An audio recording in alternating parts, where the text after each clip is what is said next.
Good morning mga mare, tara samahan nyo nga pala ako ngayong araw.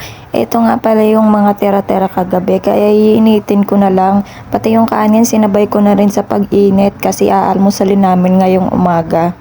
Kailangan namin mag-almusal kasi mamaya may mga gagawin kami. Update ko nga lang pala kayo sa aking tanim sa likod ng aming kubo. Pagpasensyahan nyo nga pala at medyo maingay yung mga bibi dito sa likod ng kubo namin. Yung aking malunggay may tubo na rin pala kaya ilang buwan pa pwede nang makuhanan tong panggulay. Napansin kong wala nang laman yung aming drum kaya ito nilagyan ko na.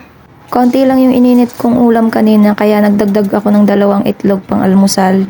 Pagkatapos ko nga palang magprito ng itlog nang hiram nga pala ako ng takore sa kabila. Pasensya na po sa takore, medyo maitim ng konti.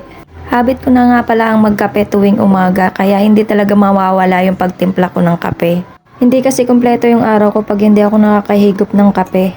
Alam mo yung pakiramdam na gising ka na pero yung katawan mo tulog pa.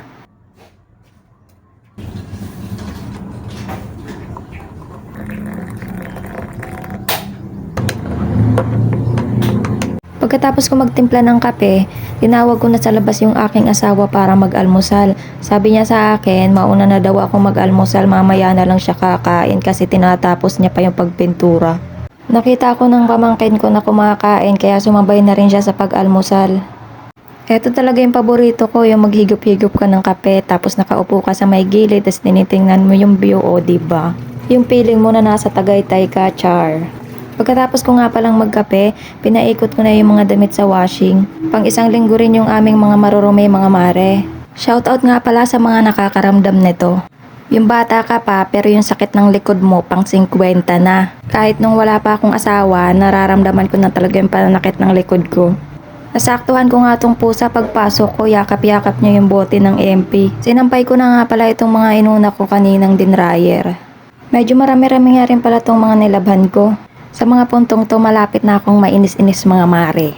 Yung tipong pagod ka na pero sinasayaw-sayawan ka pa ng dryer o diba nakakaloka. Hapon na nga sa mga oras na yan mga mare kaya kumain na yung asawa ko. Sinabayan ko na nga rin pala siyang kumain. Nakakagutom kaya maglaba. Napansin kong makulimlim mga mare, kala ko uulan tapos nung kinahaponan hindi naman umulan. Kaya nagawa ko pang maglakwat siya.